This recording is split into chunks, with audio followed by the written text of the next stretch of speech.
तो दोस्तों आज इस वीडियो में हम लोग गुना करने का ट्रिक सीखेंगे और वो भी 2 अंकों वाला।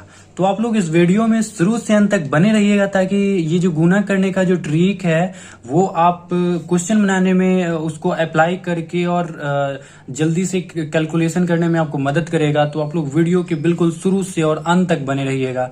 तो चलिए हम लोग फटाफट स्टार्ट करते हैं और देखते हैं कि ये कैसे सोल्व होता है 2 अंकों वाला। जैसे हम क्वेश्चन एक ले लेते हैं, क्वेश्चन नंबर 1, और वो है मेरा कि जैसे हम 15 और 13 यानी कि ये 2 अंकों वाला है और उसको हम लोग गुना कर रहे हैं तो कितना आएगा। बिना मतलब पूरा स्टेप फॉलो किए हुए हमको सीधे एक बार में आंसर देना है। तो ट्रिक के मेथड से हम लोग इसका निकालेंगे। तो एक ट्रिक हमको जानना पड़ेगा इससे पहले कि आखिर ट्रिक है क्या, कि जिसकी मदद से हम इसको डायरेक्टली फाइंड कर लेंगे। तो ट्रिक ये है कि जैसे ये समझिए ये 4 इस तरह से बना हुआ है। सबसे पहले हम लोग करेंगे क्या कि इस दोनों को गुना करेंगे, फिर उस गुना करने के बाद इस दोनों को आपस में गुना करेंगे, फिर इस दोनों को आपस में गुना करेंगे और फिर इस दोनों को आपस में गुना करेंगे। तो यानी कि सबसे पहले इस दोनों को, फिर तिरछा गुना करेंगे, फिर इस दोनों को कर देंगे। तो हम ऐसा करता हूं कि आपको समझ में आ गया हो कि क्या करेंगे। उसके बाद हासिल वासिल लेके हम लोग क्वेश्चन में देख लेंगे कि कैसे बनता है। तो चलिए यहाँ पे हम इसको अप्लाई करके देखते हैं तो कैसे आता है आंसर इसका। तो 5 दिया, सबसे पहले हम इस दोनों को मल्टीप्लाई करेंगे तो 5 दिया कितना हो गया 15। तो हासिल वो पहला अंक हम लिख लेंगे और दूसरा अंक को यहाँ लिख देंगे, यानी कि 5 दिया 15। तो 15 का सिर्फ हम लोग 1 यहाँ पे लिख लेंगे। उसके बाद हम लोग तिरछा इसको गुना करेंगे, यानी कि 3 से 1 को और 5 से 1 को। तो कितना रहा है 5 इकाई 5 और 3 इकाई 3। अब इस तीनों को जोड़ दीजिए। तो जोड़ने पे कितना आपका आ रहा है 5 3 8 8 और 1 9। तो आपका 9 आया। तो यहाँ पे कितना लिख दीजिएगा 9 आने के बाद आप इस दोनों का क्या बोले थे, इस दोनों का मल्टीप्लाई करने के लिए।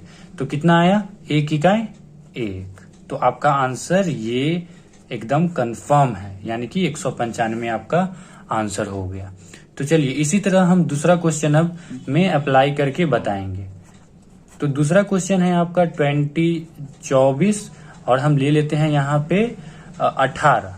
तो अब इसको देखते हैं कि ये कैसे एक बार में हम डायरेक्ट आंसर लेके आ जाते हैं इसका, और ये गुना कर रहे हैं हम लोग। तो सबसे पहले अब हम 4 8 को मल्टीप्लाई करेंगे तो कितना आ गया 32।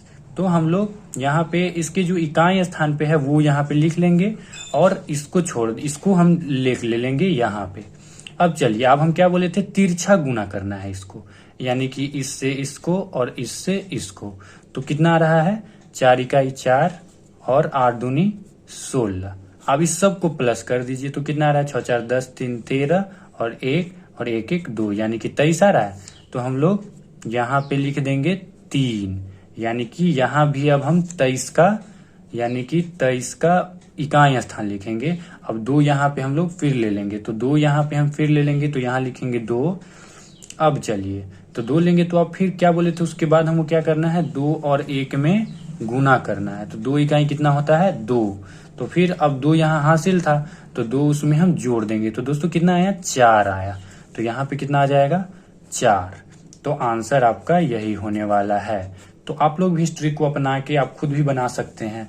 इस तरह से हम आपको एक क्वेश्चन दे रहे हैं और ये क्वेश्चन आपका ये है कि आप इसका आंसर कमेंट बॉक्स में बताइएगा। 34 से हम लोग गुना करेंगे 28 में तो क्या आंसर आपको आ रहा है। और एक बार में आप लोग ईमानदारी ऑनेस्टली आप लोग इस ट्रिक से कीजिएगा और आंसर बताइए कितना आ रहा है। धन्यवाद। अगर समझ में आया होगा तो वीडियो को लाइक शेयर जरूर करना।